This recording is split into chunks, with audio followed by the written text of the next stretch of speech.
자, 오늘은요, 이제 6번째, 7번째, 8번째 복을 이렇게 살펴볼 건데요.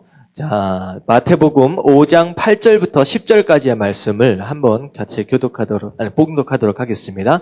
8절부터 10절까지. 다 같이 시작.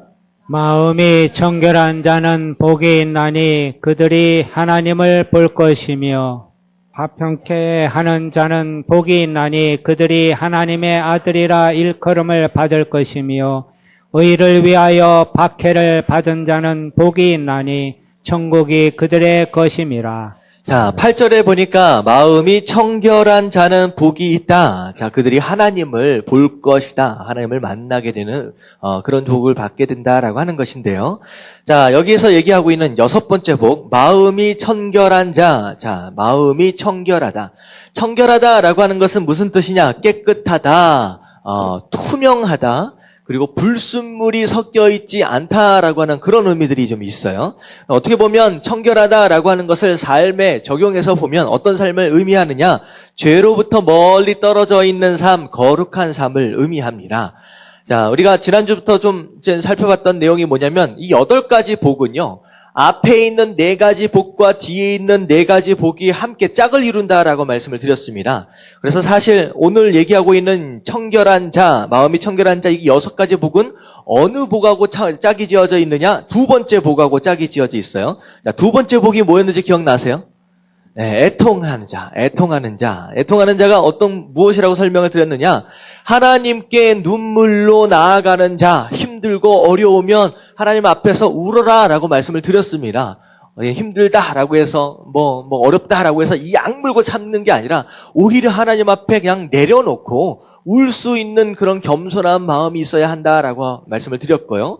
또 왜 눈물을 흘려야 하느냐? 내 죄 때문에 아무리 거룩하게 살아보려고 바둥거리고 있지만 어쩔 수 없이 저지를 수밖에 없는 죄, 그 죄에 대하여 눈물로 회개할 줄 아는 사람, 바로 그런 사람이 바로 애통하는 자라고 말씀을 드렸습니다. 그래서 이게 연결이 돼요. 2번째, 애통해 하는 자, 눈물로 하나님 앞에 나아갈 수 있는 사람은 곧 어떤 마음을 가져요?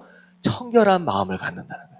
하나님 앞에 내 모든 불순물을 다 내려놓고, 어려움을 내려놓고, 그리고 모든 죄를 내려놓을 수 있고 회개할 줄 아는 사람이 곧 마음의 청결한 복을 받는다라고 하는 거예요. 그래서 마음이 청결해질 수 있다라고 해서 6번째 복하고 연결이 됩니다. 자, 마음이라고 하는 것이 무슨 뜻이냐? 마음은요, 속사람을 의미합니다. 속사람. 겉에 보이는 부분이 아니라 우리가 보지 못하는 안에 있는 내 속사람을 의미하는데, 어떻게 보면 이건 무엇이라고 설명되어질 수 있느냐? 생각하는 바가 바로 나의 속사람이에요. 내가 도대체 무슨 생각을 하고 살아가느냐라고 하는 거, 그게 바로 내 속사람이다라고 얘기를 하는 거예요. 그래서 잠언서 23장 7절 상반절 말씀 같이 한번 읽어보면요. 다 같이 시작. 대저 그 마음의 생각이 어떠하면 그 위인도 그러한즉. 자, 뭐라고 얘기하고 있느냐? 그 사람이 마음으로 무슨 생각을 하고 있는지를 알면 그게 바로 그 사람이라는 거예요. 그러니까 내가 누구냐라고 하는 것은 곧 뭘 얘기하고 있냐? 내가 지금 무슨 생각을 하고 있는지를 보면 내가 누군지를 아는 거예요. 내가 누군지를. 그래서 여러분들 항상 부정적으로 생각하는 사람이 있어요. 그 부정적인 생각, 바로 그 부정적인 생각이 결국은 그 사람을 만들어가는 거예요. 그냥 부정적인 사람이 되어가는 거예요. 긍정적인 생각, 나는 할 수 있다, 나는 된다, 나는 이길 수 있다라고 하는 긍정적인 생각으로 가득 차 있다라고 한다면 그 사람은 긍정적인 사람이 되어가는 거다라고 하는 거예요. 그래서 성경은 이 마음, 생각하고 있는 것을 굉장히 중요하게 생각합니다. 중요하게 말하고 있어요. 잠언 4장 23절 다 같이 시작. 모든 지킬 만한 것 중에 더욱 내 마음을 지키라. 생명의 근원이 이에서 남이니라. 자, 뭐라고 얘기하고 있느냐? 모든 지킬 만한 것 중에. 그러니까 우리 삶 가운데 내가 놓치지 말아야 할 부분이 있다는 거예요. 꼭 지켜야 할 것들, 내가 보호해야 할 것들, 내가 꼭 끝까지 붙들어야 할 것들이 있는데 그 중에 가장 중요한 거, 내가 끝까지 포기해서는 안 된 그거 하나가 있다라고 한다면 뭐라고 얘기하느냐? 내 마음을 지키라는 거예요. 내 마음을 지키라. 왜냐하면 거기에서 네 마음 안에서 생명의 근원이 이에서 남이니라. 결국은 마음으로 인하여서 살거나 죽거나라고 하는 것이 결판이 난다라고 하는 거예요. 그래서 다 이런 얘기가 있잖아요. 호랑이한테 물려가도 뭐 하면 산다?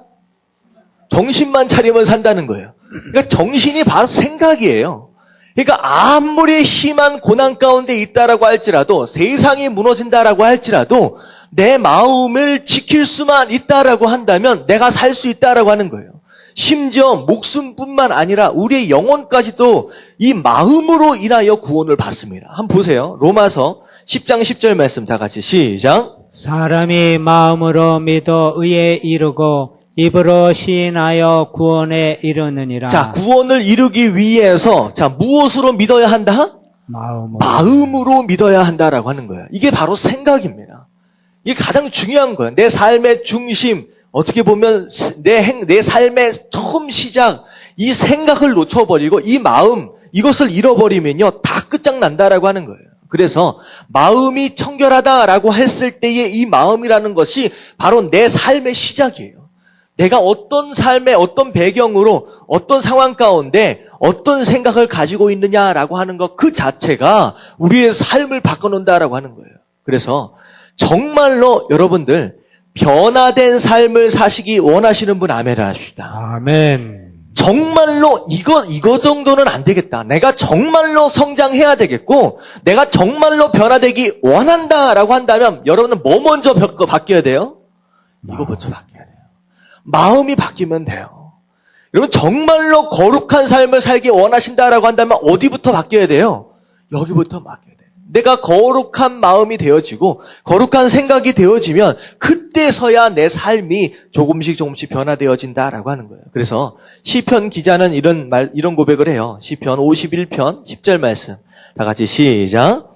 하나님이여 내 속에 정한 마음을 창조하시고 내 안에 정직한 영을 새롭게 하소서. 이 시편 기자가 뭐라고 얘기하느냐? 하나님, 내 마음을 무슨 마음이에요? 정한 마음. 이게 마음이 청결한 자예요.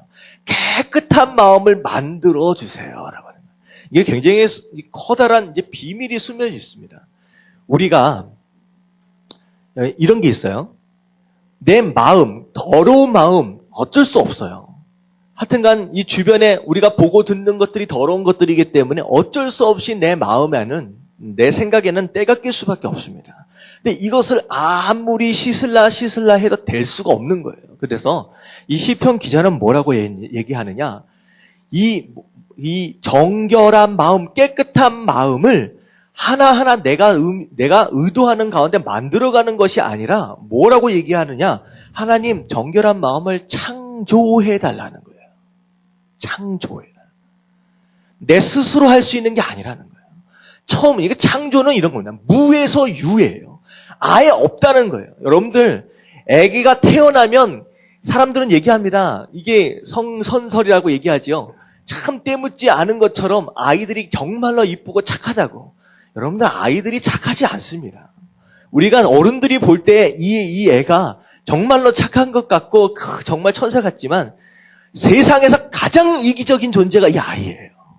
엄마고 아빠고 아무런 신경 안 쓰고요. 자기가 배고프면 자기가 그냥 우는 거예요. 불편하면 우는 거예요. 그냥 극단적인 이기적인 마음을 가지고 태어난 것이 인간입니다. 일단은 우리 인간 자체가 처음 시작부터 정한 마음 자체가 없어요. 그래서 아무리 만들어내려고 노력해도 될 수 있어요, 없어요? 그러면 이건 무의미한 겁니다.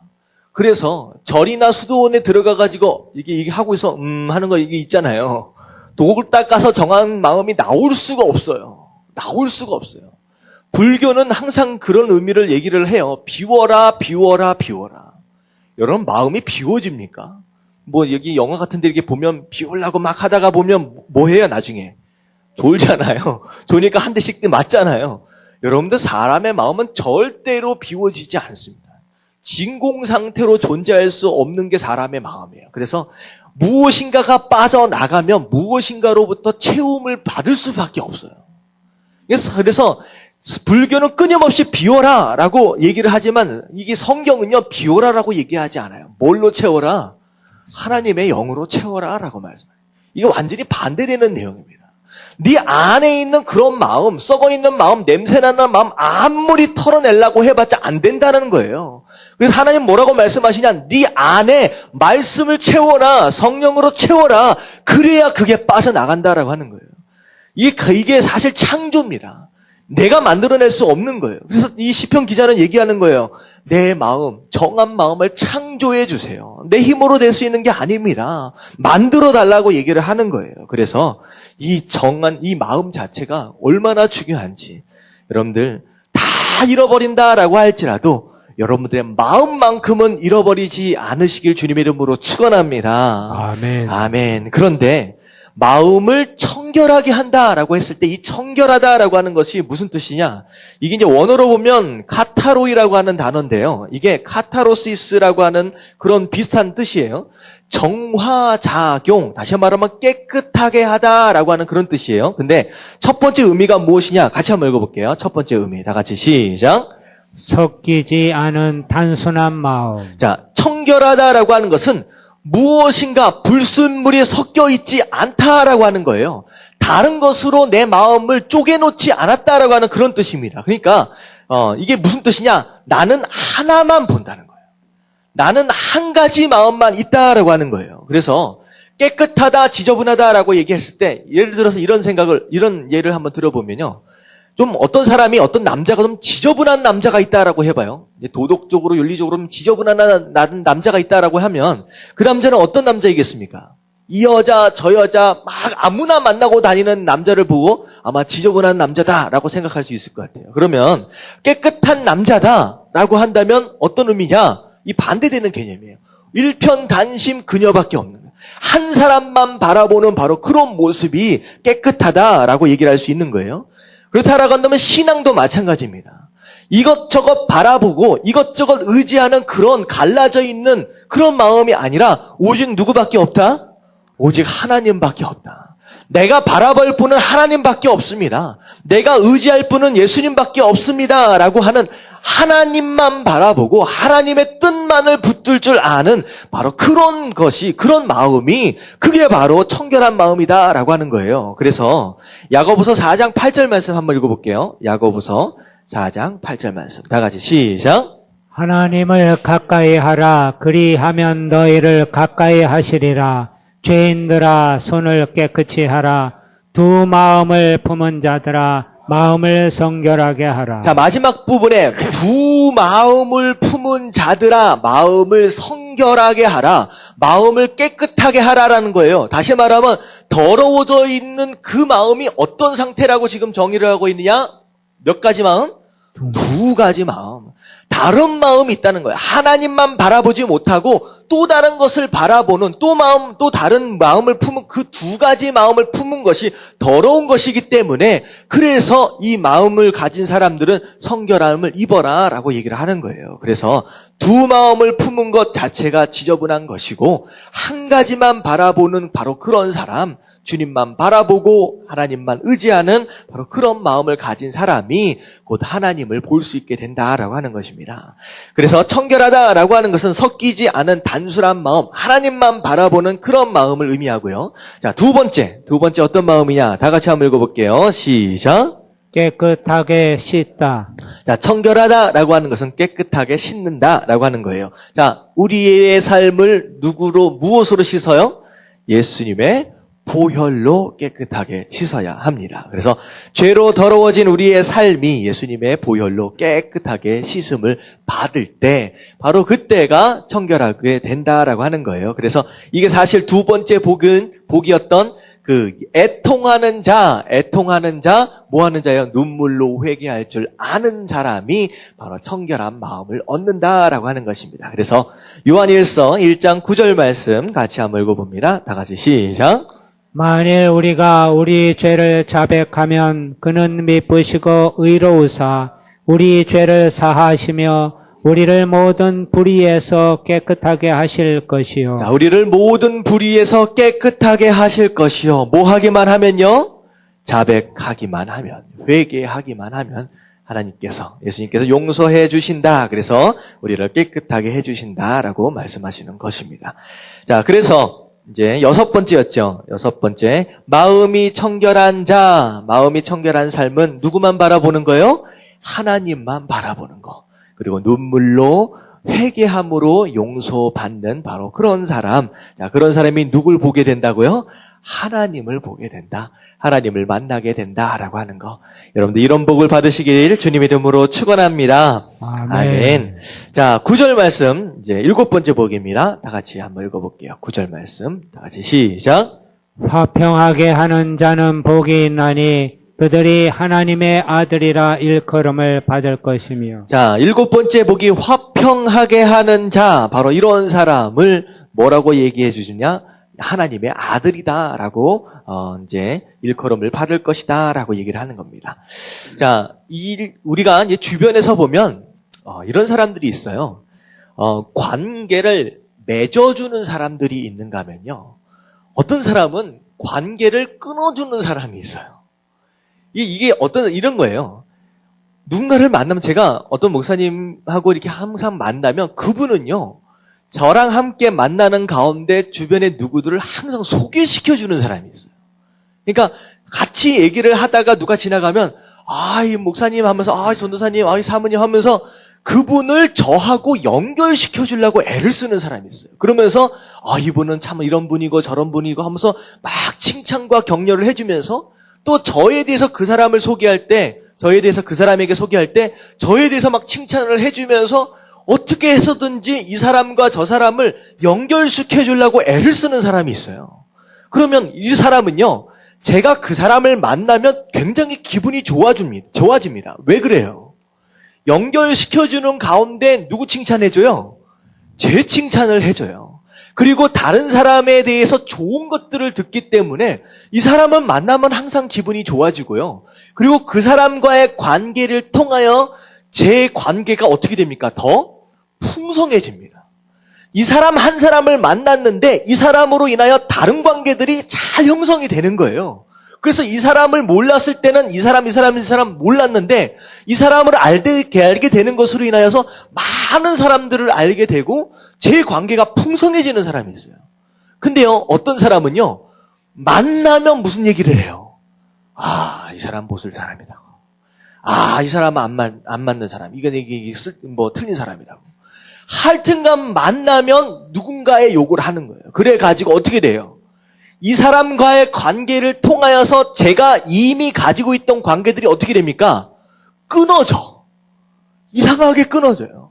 이런 사람들이 있다라는 거예요. 이게 이간질하는 사람들입니다. 그런데 이런 게 굉장히 우리 삶 가운데 있는데 여기서 얘기하고 있는 화평케 하는 자라고 하는 사람은 어떤 부류의 사람입니까? 이간질하는 사람이에요? 관계를 맺어주는 사람이에요? 관계를 맺어주는 사람이에요. 여러분, 주변에 있는 사람들과의 관계를 더 풍성하게 할 줄 아는 사람, 관계를 만들어주고 맺어줄 줄 아는 바로 그런 사람이 화평케 하는 사람이고요. 그런 사람이 복을 받는 사람이라는 거예요. 이게 왜 그러냐면 이게 이런 겁니다. 이게 사실 사람과의 관계를 맺어준다라고 하는 것이 얼마나 중요하냐.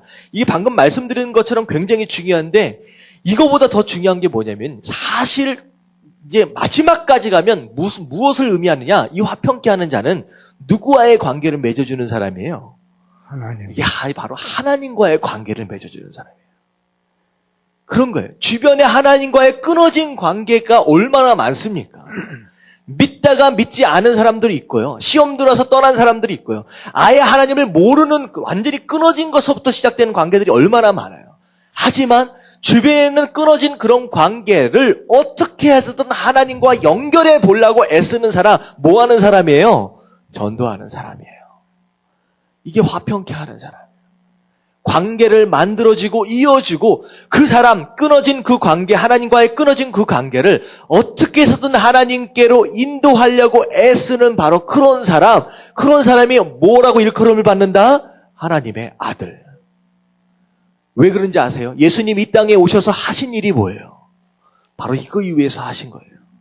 이 땅에 오셔서 그 끊어버린 모든 관계를 회복하시기 위해서 이 땅 가운데 오셨다라고 하는 거예요. 그래서 자, 좀 넘어가서 좀 보면요.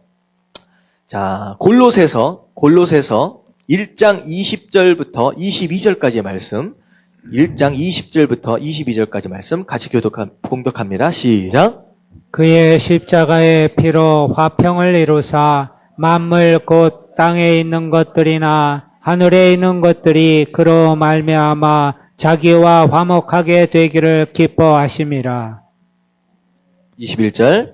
전에 악한 행실로 멀리 떠나 마음으로 원수가 되었던 너희를 이제는 그의 육체의 죽음으로 말미암아 화목하게 하사 너희를 거룩하고 흠없고 책망할 것이 없는 자로 그 앞에 세우고자 하셨으니. 자, 굉장히 좀 복잡해 보이는데 20절부터 22절까지에 나오는 내용은 딱 두 가지를 지금 얘기를 하고 있어요. 예수님께서 이 땅에 오셔서 자, 그의 십자가의 피로 화평을 이루도록 하셨다. 무엇으로 말미암아? 십자가, 예수님의 고난과 죽으심으로 인하여서 결국은 화평을 이루도록 하시려고 했는데, 자, 보세요. 만물 곧 땅에 있는 것들, 하늘에 있는 모든 것들, 그리고 말미암아 자기로 화목하게 되기를 기뻐하십니다. 이게 첫 번째 무엇이냐?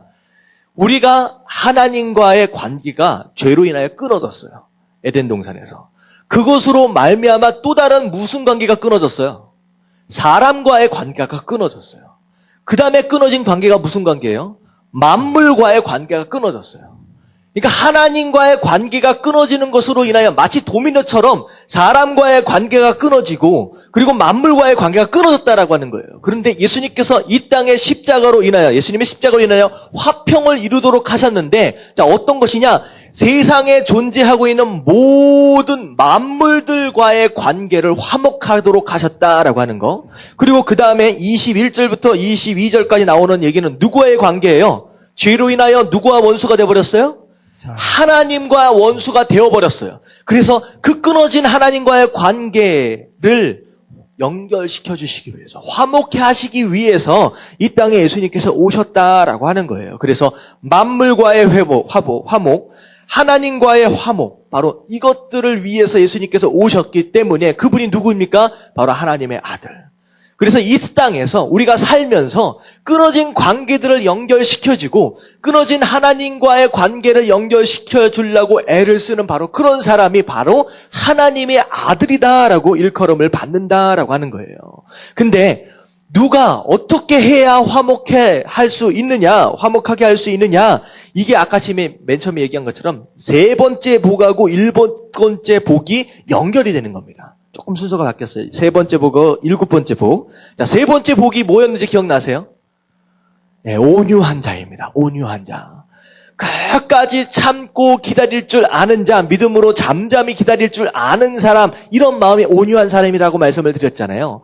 바로 그런 마음을 가지고 있는 사람이 끊어진 관계를 회복시킬 수 있는 그런 사람이다라고 얘기를 하는 거예요. 자, 그래서 이 밑에를 보면, 자, 화목하게 하는 자, 간단히 얘기하면 어떤 사람이에요? 자, 화목하게 하는 자는 어떤 사람입니까?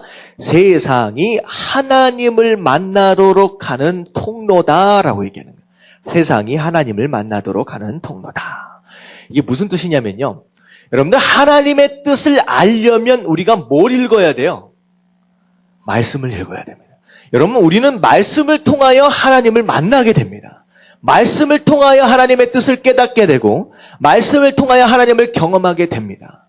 근데 세상 사람들은 말씀을 읽어요, 안 읽어요? 안 읽어요. 세상 사람들은, 우리에게는 성경이 있기 때문에, 말씀이 있기 때문에 이 말씀을 통하여 하나님의 뜻을 알고 하나님을 만나지만 세상 사람들은 성경 자체를 부인하고 읽지를 않기 때문에 어떻게 하나님을 말씀할 수 있느냐는 거예요. 어떻게 하나님의 뜻을 알 수 있느냐라고 하는 거예요. 그래서 저는 그렇게 생각하는 거예요. 세상 사람들이 그들의 삶 속에서 읽을 수 있는 유일한 성경은 뭐밖에 없어요? 성도예요. 다시 말하면 여러분들의 삶이 세상 사람들에게 있어서는 곧 무엇이다? 말씀이에요. 이게 이해가 가십니까? 우리는 말씀이 있어서 읽지만 그들은 말씀이 없잖아요. 그들이 하나님의 뜻을 깨달을 수 있는, 하나님의 뜻을 읽을 수 있는 유일한 방법은 여러분의 삶밖에 없다는 거예요. 다시 말하면, 반대로 얘기하면 여러분의 삶이 세상에 존재하고 있는 한 세상 사람들로 인하여서 여러분들의 삶은 어떻게든 읽혀질 수밖에 없다는 거예요. 그렇다라고 하면 나는 세상 사람들에게 어떻게 읽혀지고 있는 모습이냐는 거예요. 어떤 사람은요, 교회 절대 안 나간대요. 절대 안 나간대요. 하나님이고 예수님이고 뭐고. 뭐 누구 때문에? 여러분, 하나님 때문에, 예수님 때문에 삐져서 교회 안 나오는 사람 별로 없어요. 누구 때문에 안 나와요? 사람 때문에. 뭐 어디 다니는 사람? 교회 다니는 사람. 결국은 그 사람의 삶이 세상 사람들에게 어떻게 읽혀진 거예요? 성경으로 읽혀진 게 아니다라고 하는 거예요. 그렇다라고 한다면 나는 어떻게 읽혀진 것이냐라고 하는 걸 생각할 필요가 있다는 거예요. 사람들은 다 보고 있습니다. 나를 마치 성경처럼 읽고 있는 거예요. 나로 인하여 하나님의 뜻을 세상 사람들은 보게 될 수도 있어요. 나로 인하여 하나님을 만날 수도 있어요, 그들은. 하지만 오히려 나로 인하여 하나님으로부터 멀어지게 할 수도 있다라고 하는 거예요, 반대로 얘기하면. 자, 여기서 얘기하고 있는 화평하게 하는 자, 바로 어떤 사람이냐? 내가 세상 사람들 앞에서 말씀으로, 성경으로 읽혀질 수 있는 그런 모습의 사람, 그리고 그런 삶으로 말미암아 세상 사람들, 하나님과의 관계가 끊어져 버린 바로 그런 사람들을 연결해 주려고 애를 바로 쓰는 바로 그런 사람이 바로 누구다? 하나님의 아들이다라고 일컬음을 받는, 복받는 사람이다라고 하는 거예요. 여러분들 스스로 성경임을 깨달으시기를 주님의 이름으로 축원합니다. 아멘. 읽혀지고 있어요. 바울과 실라가 감옥 안에 갇혔어요. 진짜 두들겨 맞아서 거의 쓰러질 정도로 해서 갇혔어요. 그 안에, 감옥 안에 수많은 죄수들이 있었을 때 이 바울과 실라가 무엇하고 있는지 듣고 있다라고 하는 거예요. 아, 하나님을 믿는다고 하던데, 예수님을 믿는다라고 하는데 저 사람들 입술에서, 저 사람들 모습에서 무엇이 있겠느냐, 읽혀지기 위해서 읽고 있다는 거예요. 그래서 어떻게 됩니까? 그런 고난 가운데서도 끝까지 하나님께 기도하고 찬양하는 그런 모습을 통하여 누가 구원을 받습니까? 간수장이 구원을 받는 거예요. 아, 이 사람은 보통 사람이 아니구나. 저는 이런 사람이 보통 사람이 아니구나. 읽혀지는 거예요. 간수장에게 복음을 전하지도 않았어요. 감옥 안에 갇혀 있는데. 하지만 어떻게 돼요? 끄집어내서 어떻게 됩니까? 나중에 복음을 들으려고 애를 쓴다는 거예요. 여러분, 이런 삶이 되어야 한다라고 하는 거. 관계를 맺어주는 사람이 하나님의 아들이라고 얘기한다면, 여러분, 반대로 얘기하면 관계를 깨는 사람은 누구의 아들일까요? 네, 이게 간단히 얘기하면 하나님의 아들 반대말이 누굴까요? 사단의 아들이 되는 거예요. 그래서 예수님이 그 제사장들하고 바리새인들을 향하여서 굉장히 심한 욕을 하시죠. 뭐라고 욕합니까? 독사의 새끼들아, 독사의 자식들아 라고 얘기하는 게 바로 그 얘기예요. 독사가 누굽니까? 사단이에요. 그러니까 관계를 깨는 거예요. 예수님으로 인하여 구원을 받아야 되는데, 예수님으로 인하여 하나님과 다시 맺어져야 하는데, 자꾸 바리새인들과 제사장이 자꾸 그 관계를 깨는 거예요. 그러니까 예수님 뭐라 그래요? 너희들이 바로 사단의 자식이구나 라고 얘기를 하는 거예요. 그래서 내가 삶 가운데 다른 사람들의 관계에서 자꾸 이간질하는 사람이냐, 아니면 자꾸 맺어지는 사람이냐라고 하는 걸 우리가 돌이켜봐야 된다라고 하는 거. 그래서 그런 얘기가 있어요. 사단의 또 다른 이름이 쐐기라고 하는 이름이 있답니다. 쐐기. 여러분, 쐐기가 뭔지 아세요? 쐐기? 그런 게 있대요. 그러니까 갈라진 틈을 오히려 벌려놓는 게 쐐기예요. 그러니까 뾰족하게 생겨가지고 딱딱딱딱 때려가지고 쫙 갈라놓는 거 있어요. 그게 쐐기예요. 그래서 어떻게 해서든 사람과의 관계, 하나님과의 관계 깨고 쪼개고 하는 그 모습이 사단의 모습이다라고 하는 거예요. 그래서 나는 사단의 자식으로 자꾸 이간질하는 사람이냐, 아니면 오히려 하나님의 아들처럼 관계를 맺어주는 사람이냐라고 하는 걸 돌아보고 여러분들 맺어주는 그런 관계, 화평케 하는 자의 복을 받으시길 주님의 이름으로 축원합니다. 아멘. 아멘. 자, 마지막입니다. 마지막 복. 자, 10절 같이 한번 읽어볼게요. 다 같이 시작. 의를 위하여 박해를 받은 자는 복이 있나니 천국이 그들의 것임이라. 자, 의를 위하여 박해를 받는 자. 자, 이것도 이제 네 번째 복과 여덟 번째 복이 함께 연결이 되는데요. 네 번째 복이 뭐였는지 기억나세요? 네 번째 복? 네 번째 복. 의에 줄이고 목마른 자. 의에 줄이고 목마른 자. 자, 의라고 하는 것이 뭐라고 말씀을 드렸느냐?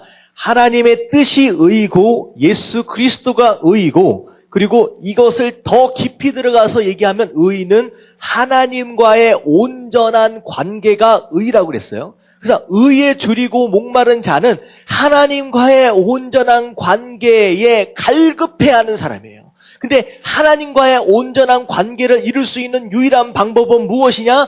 예수 그리스도 그리고 하나님의 뜻을 아는 것이다 라고 했어요. 그래서 의를 그렇게 제가 설명을 드렸습니다. 그래서 예수님 하나님의 뜻을 알려고 정말로 몸부림치고 그 관계를 이루기 위해서 매달리는 바로 그런 사람이 바로 네 번째 복인데 바로 그런 사람은 어떤 상황이 나타나느냐? 여덟 번째예요. 그게 예수님 때문에 박해를 받습니다. 정말로 예수님밖에 없습니다. 정말로 하나님밖에 없습니다라고 매달리고 붙들고 그 관계를 이루기 위해서 몸부림치는 바로 그런 사람은 어쩔 수 없이 세상으로부터 뭘 받는다? 박해를 받을 수밖에 없다라고 얘기를 하는 거예요. 그래서 하나님과의 관계를 위해서 이웃과의 관계도 사실 포기할 수 있고요. 하나님의 뜻을 이루기 위해서 사람의 뜻을 포기할 수 있는 사람, 이 사람은 어쩔 수 없이 이 땅 가운데 박해를 받을 수밖에 없어요. 그래서 이런 거예요. 자, 보세요. 마태복음 10장 32절부터 39절까지 보면 하나님의 뜻 때문에 박해를 받는 바로 그런 사람에 대해서 지금 설명을 하고 있는데 같이 한번 천천히 한번 읽어볼게요. 다 같이 시작. 누구든지 사람 앞에서 나를 시인하면 나도 하늘에 계신 내 아버지 앞에서 그를 시인할 것이요. 자, 사람들 앞에서 누굴 시인한다?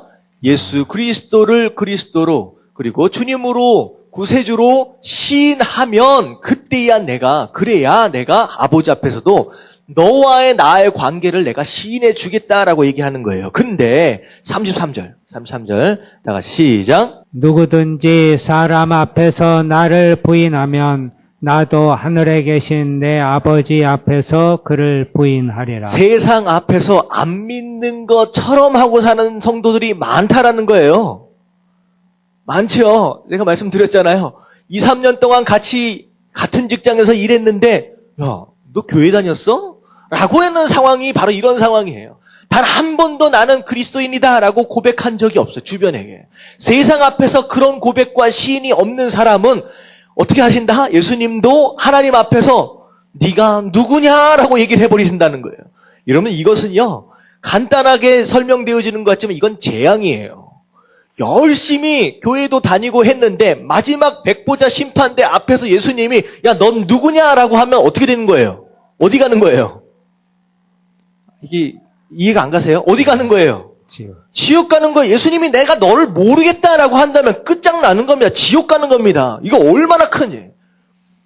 여러분들을 스스로 세상 가운데 나는 그리스도인이다라고 시인을 하고 있느냐라고 하는 거예요. 아니다라고 한다면 나도 너 모르겠다라고 얘기하시겠다라고 하는 거예요. 그리고 뭐라고 얘기하느냐. 내가 세상에 화평을 주러 온 줄 생각하지 말라. 자, 이게 사실은 아까침에 말하고 조금 이상해요. 분명히 화평하도록 예수님께서 오셨는데 오히려 예수님께서 이 땅에 화평을 주러 오신 게 아니다라고 말씀하시는 거예요. 그리고 뭐라고 얘기하느냐. 오히려 검을 주러 왔다. 검은 언제 쓰는 거예요? 전쟁할 때 쓰는 거예요. 여러분들 실제로 사람 끊어진 하나님과의 관계를 연결시켜주는 화목하게 하는 그 인생을 살려면 무엇을 감당해야 되느냐? 영적인 전투를 감당해야 됩니다. 죽어버린 영혼이 하나님 앞에 돌아오는 것이 만만하지 않아요. 깨어진 관계를 회복하는 것이요 만만하지 않아요. 그냥 이루어지는 게 아니에요. 뭐라고 얘기하시냐? 예수님은 내가 검을 주러 왔다. 결국은 이 관계를 화목하기 위해서는 끊임없는 영적인 전투 가운데 있어야 한다라고 하는 거예요. 그래서 전도하는 사람은 이 얘기가 무슨 얘기인지 알아요. 전도하지 않는 사람은요, 이게 무슨 그냥 살만하고 아무 일도 없어요. 하지만 전도하려고 누군가를 위해서 기도하고 하나님 이를 구원해 주세요라고 애를 쓰고 막 묻는 사람은요, 이게 뭔지 압니다. 영적인 전쟁이 뭔지 알아요. 끊임없는 공격을 받는다라고 하는 거예요. 끊임없는 공격과 핍박과 이런 일들이 있다라고 하는 거예요. 검을 주러 왔다. 자, 그래서 내가 온 것은 사람이 그 아버지와 딸이 어머니와 며느리가 그 시어머니와 불화하게 하려 함이니. 참, 이 35절을 보면 예수 그리스도, 다시 말하면 내가 예수 그리스도만 붙잡고 정말로 복음에 심취하고 정말 하나님의 뜻에 집중하는 것으로 인하여 오히려 가장 가까이에 있던 사람들이 뭐가 되어버려요? 원수가 되어버리는 상황이 벌어질 수 있다는 거예요. 그게 영적인 전투의 시작입니다.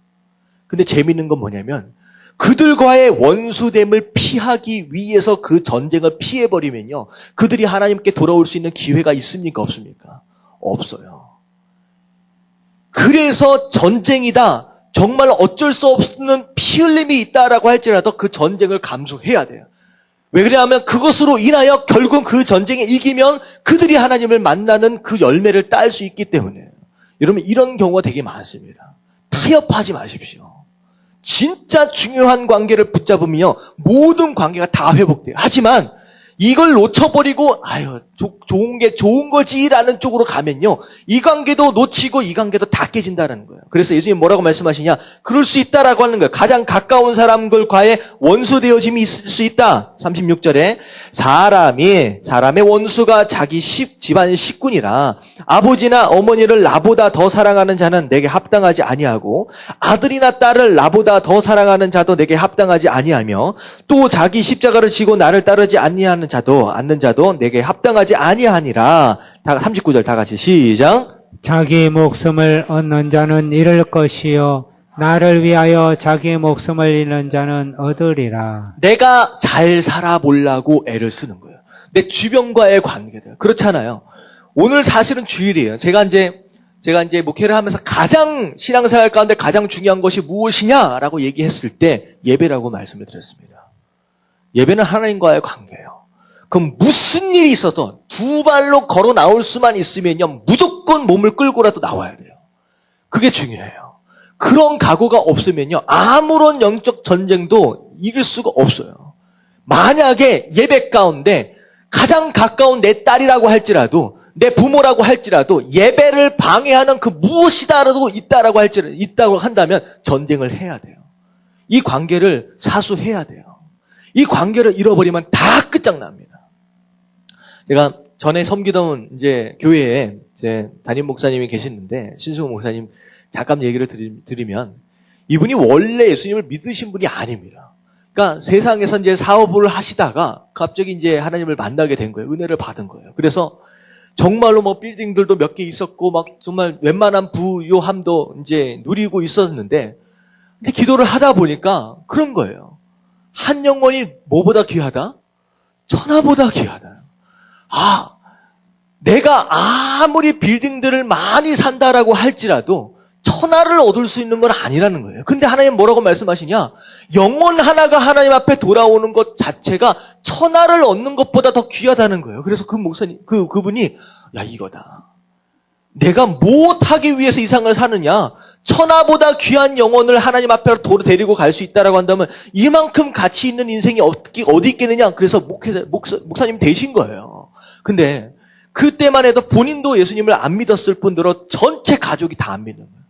그러니까 이제 본인이 처음 이제 선구자가 된 거죠. 이들을 다 구원을 해야 되는데 무슨 일이 벌어졌느냐? 하여튼간 이 아버지 이제 구원하기 위해서, 전도하기 위해서 애를 썼다는 거예요. 그래서 얘기를 복음을 전하면 듣기 싫어하고 하여튼간 그런 일이 생겨가지고 어떤 일까지 생겼느냐?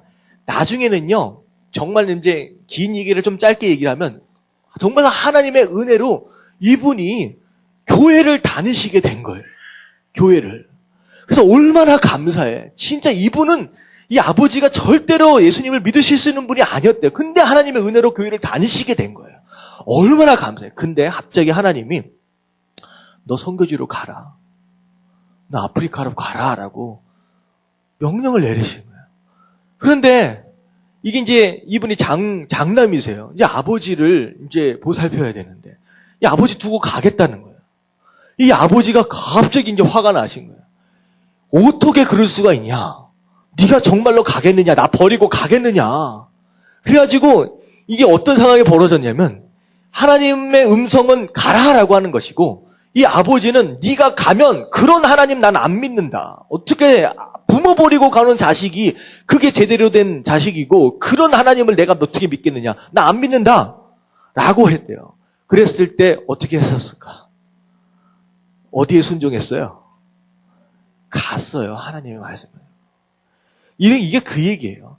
그냥 아버지와의 관계를 유지하는 것에 집착을 하면 못 가는 거예요. 근데 하나님의 명령에 순종하고 갔어요.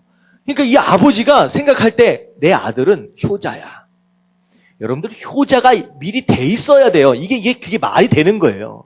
원래 불순종하고 말을 안 듣는 그런 자식이면 이 얘기가 안 됩니다. 근데 이 아버지가 생각할 때 이 목사님은 효자야. 진짜 효자야. 근데 그러니까 기대를 한 거죠. 너 가버리면 나 안 믿는다라고 한다면 그 얘기는 무슨 얘기예요? 이 아버지의 기대는 아마 내 아들은 어떻게 할 것이다? 안 갈 것이다. 나를 정말로 아버지로 효도하기 때문에. 근데 가버린 거야. 그리고 이 아버지가 충격을 받았어요. 그래가지고 이게 말이 되나? 내 아들이 어쩌다 저렇게 됐느냐? 그래서 이분이요. 도대체 내 아들이 믿고 있는 하나님이 누구냐라고 하는 걸 정말로 알고 싶으시더래요. 정말로. 그래가지고 어떻게 했느냐? 아들이 남겨놓고 간 주석 있잖아요. 성경 풀어있는 이 주석을 처음부터 끝까지 전부 다 읽기 시작하셨다는 거예요. 도대체 하나님이 누구길래 내 아들을 저렇게 만들었냐? 다 읽어보니까 이 아버지가 하나님 만났을까요? 안 만났을까요? 만나는 거야. 이렇기 때문에 갔구나. 이 아버지가 헌신되어지는 거예요. 마찬가지입니다.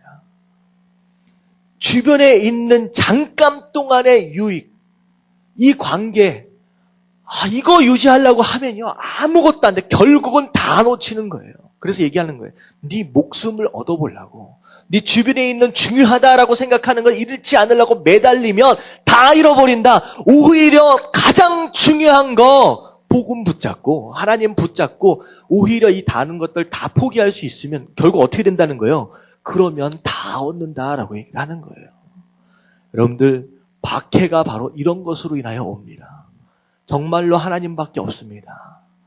정말로 그분 말씀에 순종할 수밖에 없습니다라고 하는 것으로 인하여서 정말로 예배나 그 모든 것들에 목숨을 걸면요 다 딸려와요.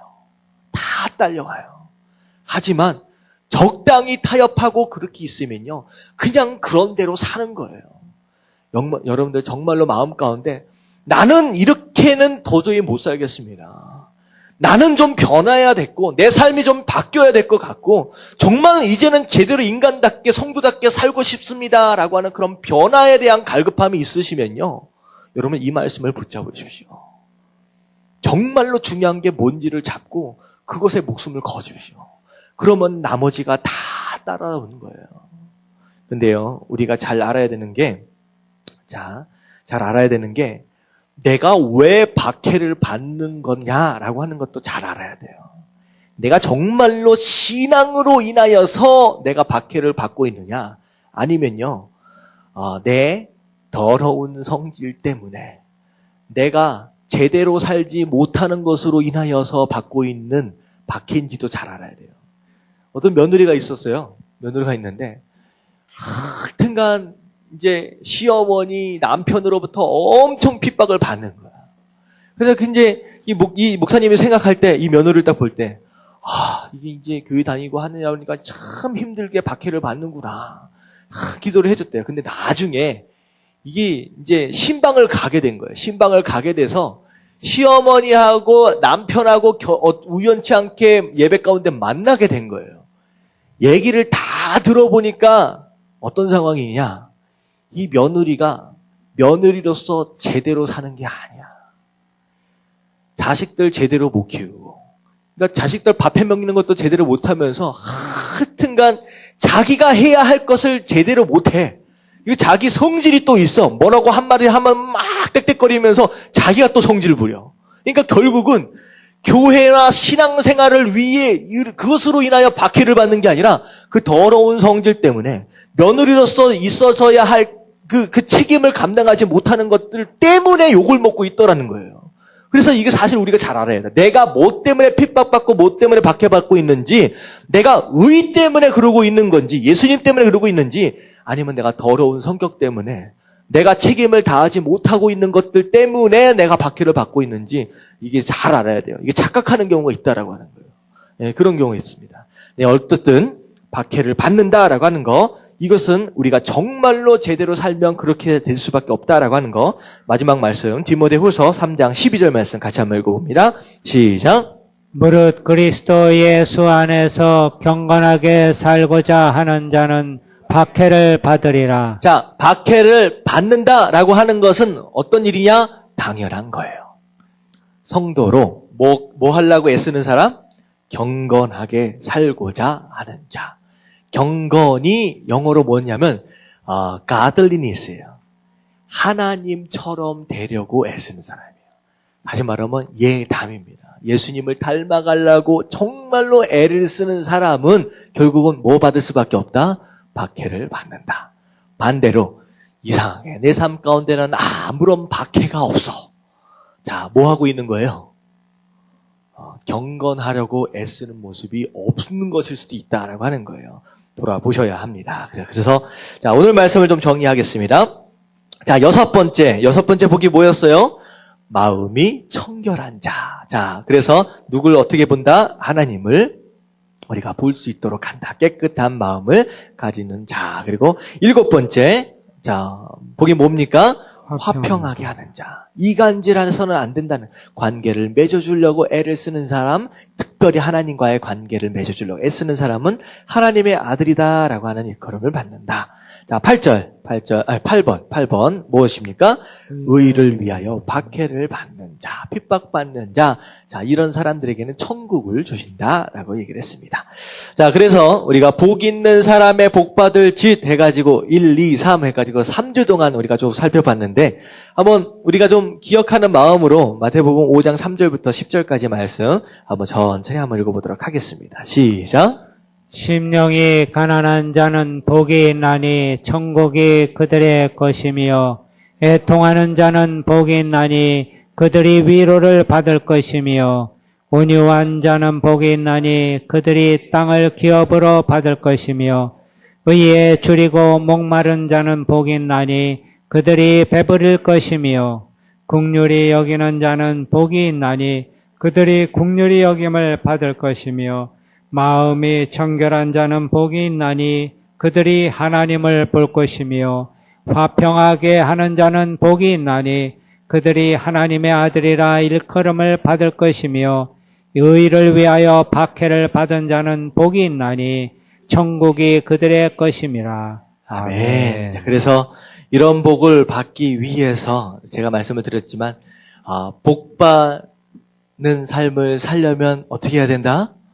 복 받을 짓을 해야 한다라고 해서 제목 자체가 복 받을 사람의 복 받을 짓이라고 제가 이제 말씀을 좀 드렸습니다. 근데 우리가 마지막으로 좀 알아야 될 게 뭐냐면, 사실 이게 여기서 끝나면요, 내가 복 받을 짓을 하면 내가 복을 받는구나라고 하는 것에서 이제 멈출 수 있는데, 사실 이 말씀은요, 이게 원래 원문을 잘 들어가서 정확하게 문장 구조를 보면 심령이 가난한 그런 삶을 살면 천국을 받는다라고 하는 것처럼 보이지만, 이게 잘 보면 어떤 것이냐? 천국을 받는 것 자체가 복이 아니라 뭐가 복이냐?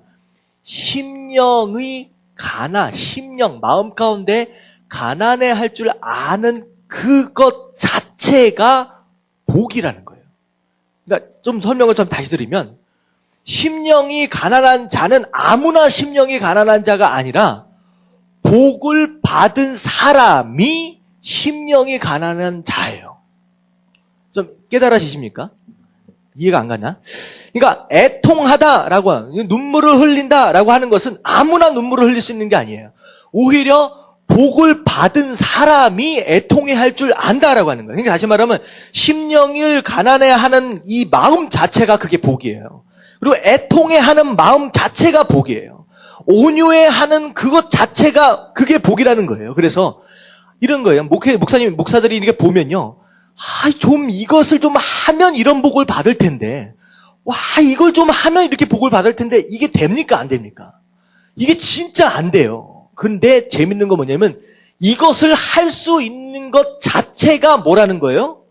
복이라는 거예요. 그래서 이 말씀을 보면 복 받은 사람이 심령이 가난한 자고, 그러기 때문에 그 사람이 천국을 받는다라고 하는 것이 원래 문장 구조입니다.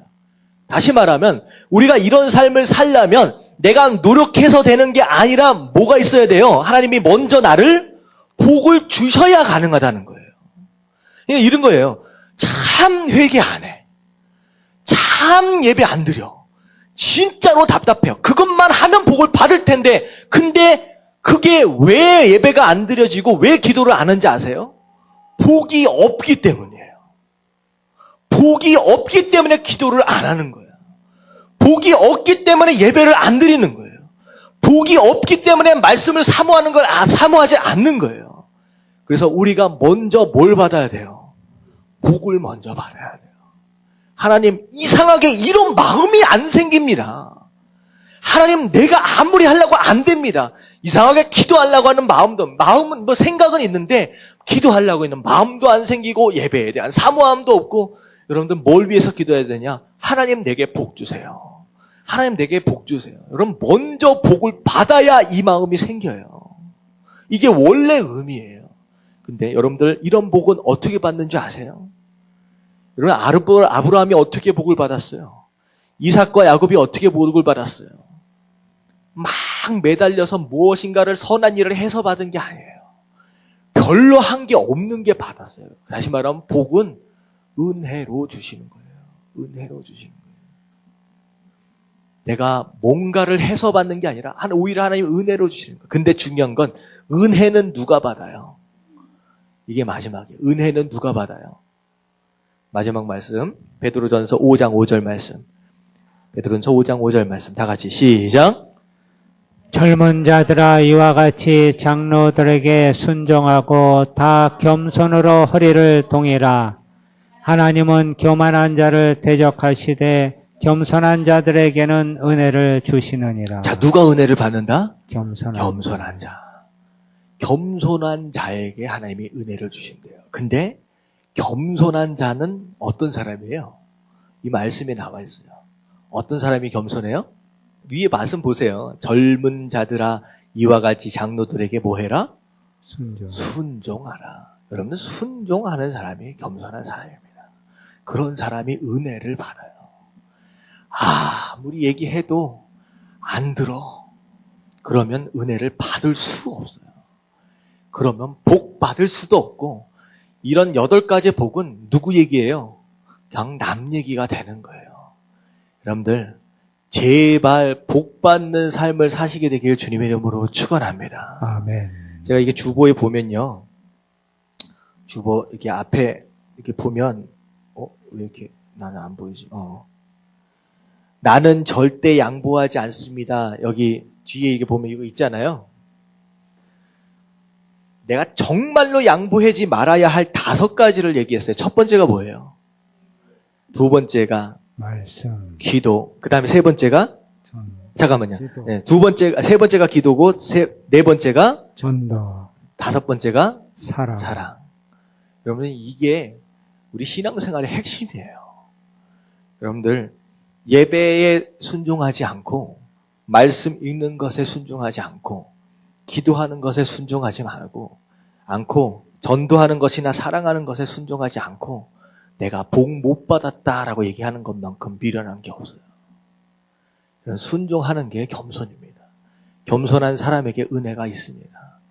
여러분들 아무리 얘기해도 이게 순종이 안 되면요 아무런 의미가 없어요. 여러분들 이 말씀 뚝 듣는 가운데 내가 먼저 복을 받아야 되겠구나. 여러분들 순종하시길 주님의 이름으로 축원합니다. 아멘. 겸손한 사람들에게 하나님의 은혜를 주시고 그것으로 인하여 내 삶이 변화될 수 있다라고 하는 거. 그래서 사실 하나님의 은혜 가운데 내가 하기 나름이에요. 여러분들 열심히 복 받는 삶을 살기 위해서 순종하시고 겸손한 그런 모습들 되어지시길 주님의 이름으로 축원합니다. 아멘. 우리 함께 기도하실 때 하나님 우리가 8가지 복 받는 방법에 대해서 우리가 쭉 배웠는데 하나님 이 말씀이 남의 말씀 되지 않게 하시고 이런 복이 내 삶 가운데 임하게 하여 주시옵소서. 그렇게 하기 위해서 우리에게 겸손한 마음, 순종할 수 있는 그런 마음 허락하셔서 정말로 이런 복들이 내 삶 가운데 누려질 수 있도록 해달라고 우리 다 같이 주님 한번 부르짖고 통성으로 기도하도록 하겠습니다. 시작. 주님 할렐루야. 하나님 감사합니다. 주여 하나님